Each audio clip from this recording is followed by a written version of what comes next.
Here we have the brand new 2021 Dell Latitude 5320. I appreciate that Dell did not use any fancy screws or elaborate construction. To open this PC, just unscrew the 8 Phillips screws and pry the back open with a prying tool. In comparison to Lenovo, Dell laptop always felt more sturdy and with better build and plastic quality. Inside we have this Wi-Fi card capable of up to 570 megabits and Bluetooth 5.0.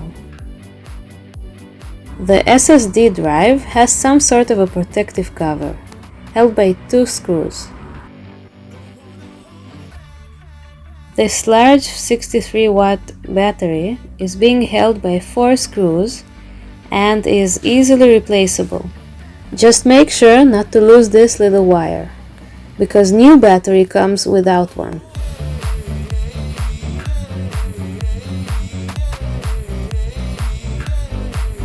There's also a spare slot for a 5GB modem with an antenna.